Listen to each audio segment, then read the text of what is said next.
Memorial Day is nothing more to many than a 3-day weekend.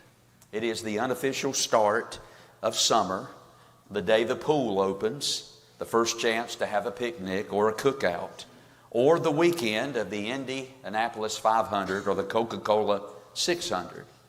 However, to those who understand its true meaning, it is so much more than just that. Memorial Day sometimes is confused with another day on our yearly calendar called Veterans Day.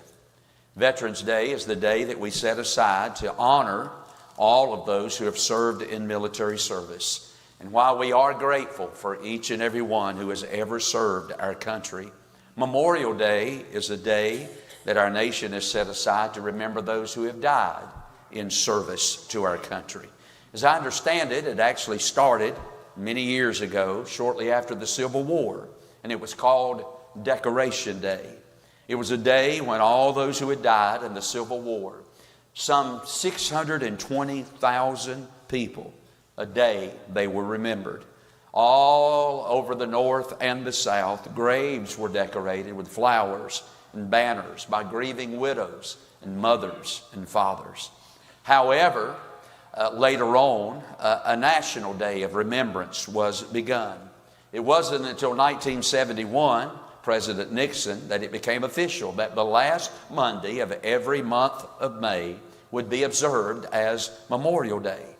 Now, the statistics that I'm about to give you here are in no wise reflect all of those who have given their lives for our country. But from them, you kind of get an idea of the price that has been paid, so you and I could grab our Bibles, freely drive down the road with our families, and enter the house of God today. Since the beginning of our country, some 1.3 million Americans have given their lives for our nation. In the last century alone, there were 5 great wars. There was World War I, World War II, there was Korea, Vietnam, and then, of course, after that, the War on Terror. All told, just last century in America, 624,000 Americans gave their lives for our country. Somebody has once said, freedom isn't free. And every freedom that you and I enjoy today in our nation was either purchased by or preserved in the blood of those who paid the ultimate price of their own lives. As we just saw in that reminder a moment ago, in most cases, they were young men. They were young ladies, young people. As Ronald Reagan said, President Reagan said, they gave up 2 lives, the one that they were living and the one that they would have lived. So today, we pause to remember. Our nation's highest medal is one called the Medal of Honor. There's a picture of it there on the screen. Sometimes it's referred to as the Congressional Medal of Honor. It is awarded by the President of our country on behalf of Congress. It was established as a way to honor those who had distinguished themselves in military service at the risk of their own lives, who went above and beyond the call of duty and action against the enemy of the United States. Because of its nature, most of the time, it is rewarded or always awarded posthumously. That is, it is given after someone has died. And all told, since it began, 3,500 Americans have been awarded the Medal of Honor. 19 of that 3,500 have actually received it twice, the Medal of Honor. Now, I've told you all that this morning to bring us to our text in 2 Samuel chapter 23, because I want to tell you this.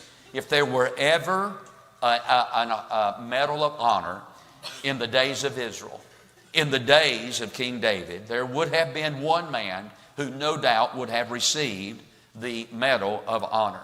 We're in 2 Samuel chapter 23, and this is the parting words of King David. David, as we know, he dies at the age of, or somewhere in the age of 70 years old. As an old man looking back over his life, he begins to think about all the men that he served with in all the various wars that were fought in the nation of Israel. David, so says the Bible, was a man of war. He knew about war. He was a soldier, a fierce and loyal soldier in his own right. And as he gets ready to pass off the scene, he begins to think about all the men that he has served with down through the years. And in 2 Samuel chapter 23, he names 37 different men that he served with in the nation's military. But among those 37, there are 3 of these men who really stand out. And among the 3 of the men who really stand out, there is one that is memorialized in this text. His name is Abishai. Now, we're probably more familiar with his famous brother. He actually had 2 brothers. He had one named Asahel, who was killed in battle. But he also had a more famous brother that probably we are more familiar with. His name was Joab. Joab was the general of David's armies. He would have been the Stormin Norman Schwarzkopf of that day. He would have been the George Patton, the Douglas MacArthur of David's army. Well, Joab had a brother who was just as fierce, just as determined, and just as tenacious as he, and his name was Abishai. I'm preaching this morning on the subject of the Medal of Honor. And had there been a Medal of Honor given back in those days, it would have no doubt been given, presented by King David on behalf of a grateful nation to this man by the name of Abishai. Let me stop and read his story this morning in 2 Samuel chapter 23. And let's begin now in verse 13. The Bible said, and 3 of the 30 chief went down and came to David in the harvest time unto the cave of Adullam. And the troop of the Philistines pitched in the valley of Rephaim. And David was then in an hold, and the garrison of the Philistines was then in Bethlehem. And David longed and said, oh, that one would give me drink of the water of the well of Bethlehem, which is by the gate. And 3 mighty men. Now I told you, of the 37, there were 3 that excelled. Of the 3, there was one that excelled in verse number 16.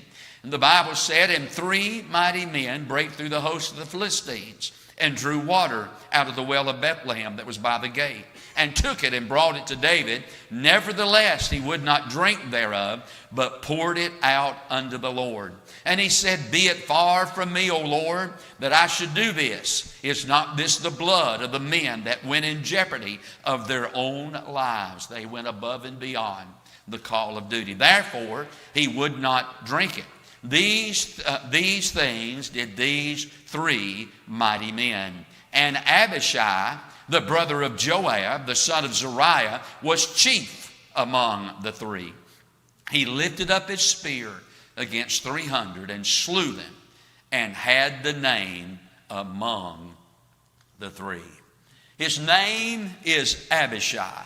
Abishai represents so many that have served our nation down through its history in military service. Men who went above and beyond the call of duty. Men who sacrificed their life so that others could have life. And Abishai was one of those such men. We read his story in this text this morning, and we think about Abishai. We think about the sacrifice that he made. We think about the price that he paid for his king and for his nation. There are 3 things that as I look at his story in this text this morning, there are 3 things I'd like to say about this man by the name of Abishai. The first thing I want to call your attention to in our text this morning is the faithfulness of Abishai's presence. The faithfulness of Abishai's presence. Now, I don't know, I've never, in our church family, we've never had a baby named Abishai.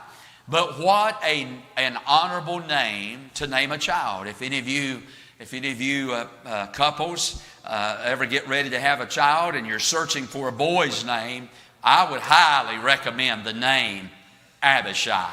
The name itself means the gift of God, and Abishai was certainly God's gift to King David. He was an honorable man. He was a loyal man. He was a courageous man. He reminds me of the 1.3 million Americans who have given their lives in honor and in faithfulness to their country. The one thing we could say about Abishai when it came to David was that you could always count on him. David could always count on the faithfulness of Abishai's presence. In fact, as you read through the story of David's life, you'll find that Abishai was always there when David needed someone to be there. Now, if you think back, and I'm not going to ask you to turn there, but I'd like to maybe tell you the stories 2 or 3 times, or more than that, but 2 or 3 times I'd like to point out during the history of David's life when Abishai showed up. Back in 1 Samuel chapter number 26, David is being hunted by King Saul. David is running from King Saul. King Saul has a vendetta against David, and that's putting it mildly. He hates David with a passion. He wants David dead. David has a contract on his head put out by King Saul. Now, mind you, David has done nothing to merit the hatred or the animosity of King Saul. All David has tried to do is be faithful and serve King Saul. But King Saul has gone insanely jealous. And the Bible said that jealousy is as cruel as the grave. And Saul, in his hatred and jealousy toward David, is hunting David down, trying to kill him. Well, one night, David, in his maneuvering, running from King Saul, stumbles upon the camp of King Saul. He sees Saul and all his men laying there in the valley. And for some reason, unbeknown, David decides he's going down into the camp of King Saul. For some reason, David's got in his mind, I need to go down there. And to go down there was certain death. They were all asleep, but if they woke up and there stood David in the camp, certainly David would be killed. So David looks around at the ranks of his men, and David says, I need somebody to go down with me to the camp of Saul. Now, understand, men, you're placing your lives at risk. If they wake up and we walk into that camp and they catch us there, it will be certain death. Which one of you men would like to go with me down there to King Saul's camp? And then we read these words. And Abishai said, I'll go down with thee. Abishai was a man you could count on when the chips were down. If you fast forward to 2 Samuel chapter 16, once again David is on the run, this time not from King Saul, but this time he's running from Absalom. Absalom has rebelled against his daddy's authority. David has had to flee Jerusalem in the middle of the night, or else he would have lost his life. This time, as he leaves Jerusalem and he's on his way now running from Absalom, he is met by a man by the name of Shimei. Shimei is cursing David. Shimei is throwing rocks at David. Shimei is kicking dirt as David. I mean, man, David is at a low point in his life, and the last thing he needs is for somebody to come out and taunt him and curse at him.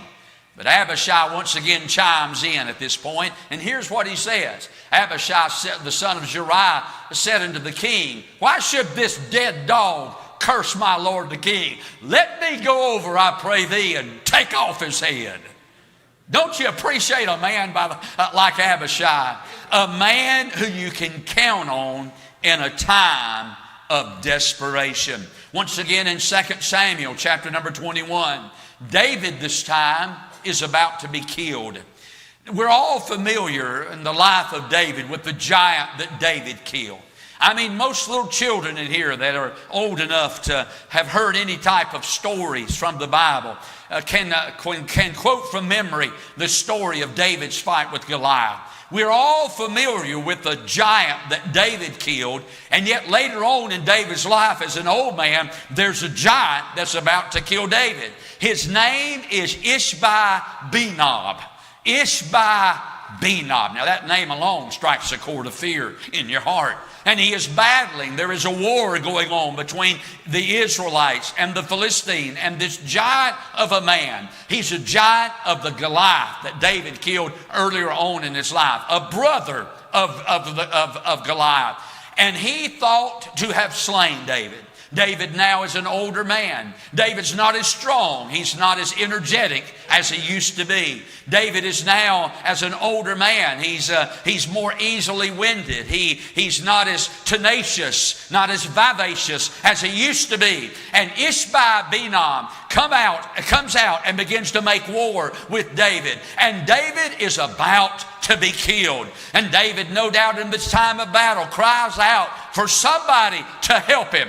Only to read these words in that battle. But Abishai, the son of Zeruiah, succored him. That means he aided him. He protected him. And he smote the Philistine and killed him. David once again found the faithfulness of Abishai's presence. You know something, the truth be told, everybody needs an Abishai in their life. Everybody needs somebody that when everybody else runs off, that'll come running in. Everybody needs a man who will say, I'll go down with you. Everybody needs a man who says, let me go over and take off his head. Everybody needs a man who will rush to your aid when a giant is trying to kill you. Everybody needs an Abishai in their life. And Abishai was a man you could count on. He was dependable. He was available when King David needed him most. Now, the truth be told tonight, this morning, our King, the Lord Jesus, is not in danger of being whooped. Nobody can whoop our King. Nobody. If you kill him, he's just going to rise again. If you try to drown him, he'll walk on the water. Can I have an amen? Try to burn him in the fire, he'll stroll in the fire. He's not in danger of being killed. But bless your heart, he still needs some Abishais in this day who'll say, count on me, King. There's not much here. I can't play an instrument. I can't sing a song. I'm not much to look at. I'm not very educated. But there's one thing I can do. If there's a giant that needs to be whooped, I can throw a rock with the best of them. If there's a battle that needs to be fought, I can show up with the sword in my hand. If there's something that needs to be done in faithfulness to the King, I can stand up and say, King, count on me. I'll go with you to the fight. The faithfulness of Abishai's presence. Oh, you think back about all those men and women that have given their life in service to our country. And many of them said, count on me. I'll go with you. There was the faithfulness of Abishai's presence. But then let me say, second of all, there was the closeness of Abishai's position. The closeness. It seems to me, as I read through the story of David, that Abishai was always somewhere close to the king. You got to like a man who will hang around the king. Can I have an amen? He was always somewhere nearby the presence of the king. I think back to that battle a moment ago that I told you that David almost lost. Ishbi-Benob, the huge giant, the brother of Goliath. You talk about somebody that had a vendetta against King David, it would be Ishbi-Benob. You talk about somebody that would have been elevated to an instant hero in the land of the Philistines. If Ishbi-Benob would have killed David, overnight, he'd become an overnight sensation in the land of the Philistines. He'd have been known as the man who killed the giant. He would have been making a book tour, signing books. He had been the recipient of ticker tape parades in downtown Gaza. To tell you, he would have been elevated instantaneously to the status of a national hero. And he's licking his lips. David is breathing hard. His arms are weary and heavy from fighting in this battle. It's about to be curtains for David.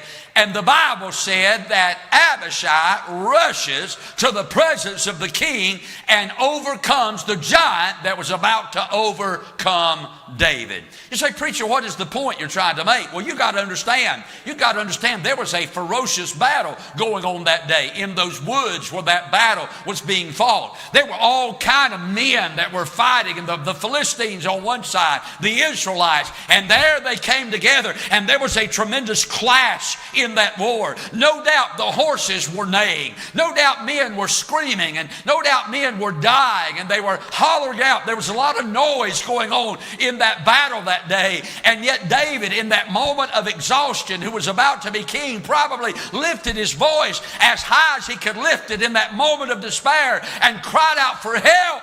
And all of that noise overcome David's cry for help, except in the ears of Abishai. And the reason that Abishai heard the cry of the king is because he always was somewhere nearby the king. Oh, can I give us all some good advice as we live out these last days? May you and I position our lives somewhere in the neighborhood of the king. May we somehow have our ears tuned to the cry of our king. May somehow we keep our conscience only for hearing the voice of our king. I'm here to tell you the greatest thing we can do in these last days is stay close to the king and listen to the cry and the call of our king.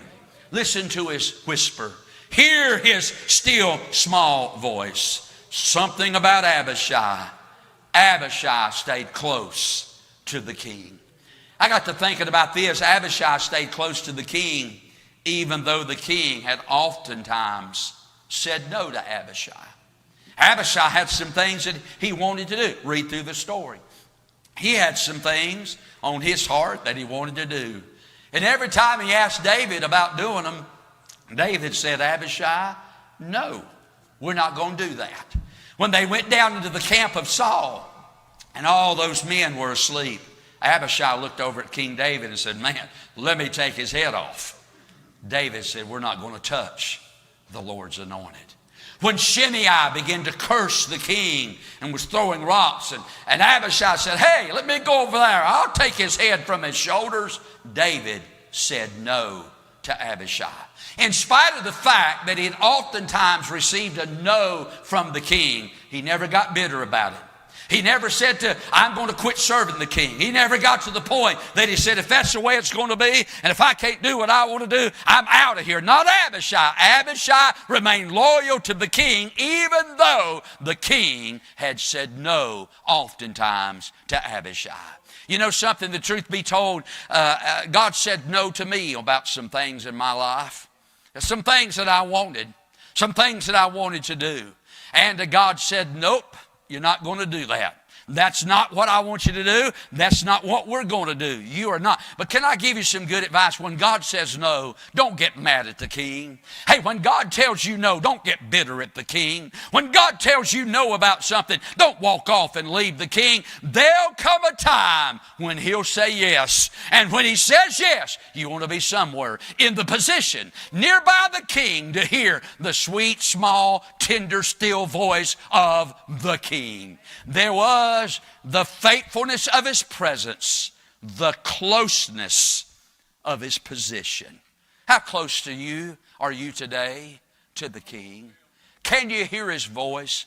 Are you close enough among all the distractions and the clutter and the noise of this world that we're living in? Are you close enough today to hear the voice of the king? I'll tell you how close you are. You're as close as you want to be. Can I have an amen?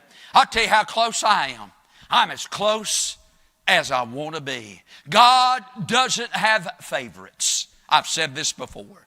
God does not have favorites. There's not one child that he loves more than his other child. There's not one child that he gives more to than he does another child.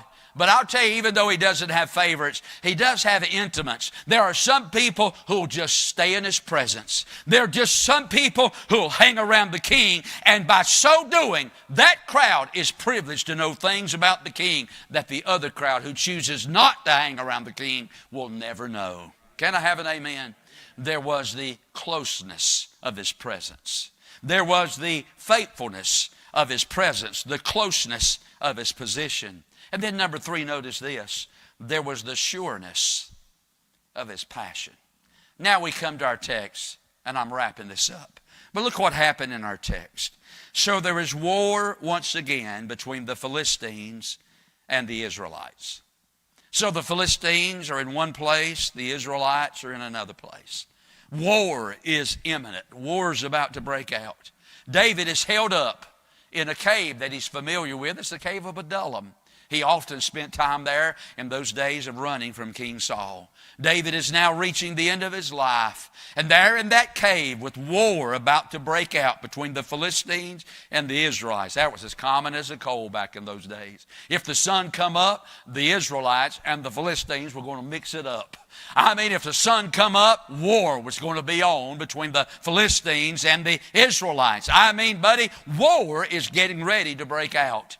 When David probably, just like me or you would do, thinking out loud, says something to the effect, "Oh, that I had a drink of the water of the well of Bethlehem."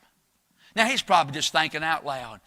He's probably sitting there and probably say something like this in Forsyth County language, "What I would give for a drink of water from the well of Bethlehem." Oh, you say, "Preacher, why is that so important?" Well, you got to remember, David was brought up in Bethlehem. That was his hometown. And no doubt, many a time as a young kid out playing or watching sheep or whatever he was doing, he would draw water out of the well of Bethlehem. It must have been sweet and icy cold water. I remember years ago when I had an uncle. His name was Pete, and his wife's name was Burdine. That was her name. You don't hear too many people named Burdine anymore. And it was Pete and Burdine. And all of the years that we went to their house, we went all the time. Mom and Daddy raised gardens down there every summer. They never had running water in their house. Never had running water. They drew water out of a well outside of their house, and they put it in a big old metal bucket, and there was one dipper, and everybody drank out of the same dipper. And nobody was worried about COVID. They drunk water. And you talk about, I mean, that it was an old-fashioned bored well. I'm not talking about a hole punched in the ground. I'm talking about probably 3 foot wide, had a concrete sleeve built up around it, had a ringer on the side and a rope attached to a bucket. And you would just go outside. They'd put the board over the top of the bucket, and you would slide the board out of the way and just drop the well. Then that thing would unwind, and you hear swoosh. And then that old bucket would fill with water. And they'd roll that thing up. They'd take it and put it in the metal bucket and carry it in the house. And I got to tell you something, that was the coldest water. Talk about hurt your teeth. I'm telling you, I'm talking about worse than ice cream will hurt your teeth. And you talk about sweet water. And we would go down there, and it was a big deal because we had to drink it out of a spigot at our house. How many of you ever drunk water out of a water hose? Remember those days? Just turn the water hose on and stand there and squirt it in your mouth. Never thought it. We drunk it out of the same dipper. Maybe David is reminiscing about those days. It's just a young man when he would drink that water, that dipper out of the well of the water of Bethlehem. So David's just thinking out loud. The battle's getting ready to fight. David said, "Man, I sure wish I'd give anything for just a drink of the water from the well of Bethlehem." And you can see somebody over in the corner pop up. It's Abishai. Abishai said, "If the king wants a drink out of the water from the well of Bethlehem, the king is going to get a drink of water out of the well of Bethlehem." But that's no easy task, because we're told in our text that the Philistines, they have taken over and they are inhabiting the city of Bethlehem. If Abishai's going to get it, he's going to have to put his life on the line. If Abishai's going to get the king a drink of water, if he's going to fulfill the king's request, he's going to have to grab his sword. He's going to have to risk his life. He's going to have to fight through the lines, get the water, fight his way back through the lines, just to give the king a drink of water. So what does he do? He enlists 2 of his buddies. And he said, "The king wants a drink of the water of the well of Bethlehem. Y'all with me?" The other 2 said, "Let's go." And they grabbed their sword. And we're told in this text that Abishai alone killed 300 men to get his king a drink of water from the well of Bethlehem. You know what that tells me? His one all-consuming desire, the passion of his life, was to please his king. And can I say this morning, our one consuming passion in life ought to be to please our king. If there's one thing if there's one purpose to our living, it ought to be to fulfill the desires of our king. But how in these days, how disinterested are we in fulfilling the desires of the king? You say, preacher, water is such a small thing. They probably had canteens full of water. What was it about the water? I don't know what it was. Maybe David, as I said, reminiscing about all that.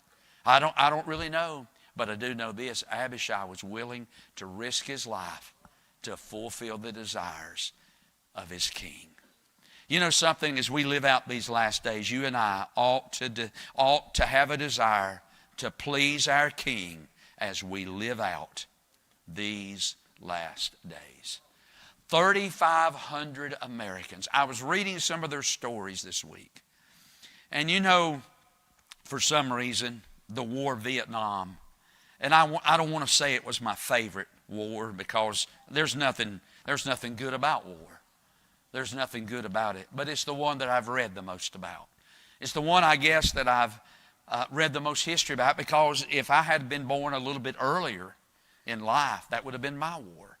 That would have been a war that I fought. It ended in 72. I think we finally pulled the final troops out at 75. I turned 18 in 1981. I mean, that was close to being my war. I almost, if I'd been born a little bit earlier, I would have been in Vietnam. Many of you in this room have served in Vietnam. And I was reading about some of those who received the Medal of Honor back during the days of the Vietnam War. It started a little bit earlier than most of us like to think. It actually started April the 1st of 1955, just skirmishes. But literally it broke out. When was it? 1964, the Battle of Ia Drang Valley. And what a war. 58,000 Americans lost their lives. And there were many who received the Medal of Honor. But I was reading down through the list. The one thing that kept just popping up was threw themselves on a grenade to save the soldiers around them. Threw themselves on a grenade to save members of their battalion around them, their platoon around them. Threw themselves on a grenade. Over and over and over again, they sacrificed so that others might live. You know something? We ought to so live our lives in sacrifice to our King so that others might live. We pause to remember 1.3 million Americans who gave their lives. Listen, we take it for granted. The soldier whose coffin is draped in the flag so that people can have the freedom to burn the flag. How crazy is that? You and I owe a great indebtedness to men and women who have given their lives for our country, for our freedom. And God help us to never take that and abuse it in a way that it's being abused in this day and age in which we live. Let's honor our King. Let's be good citizens of our country. Let's be the salt and light God called us to be. And let's remember those who have given their lives so we can sit where we sit today. Let's bow our heads for prayer. Father,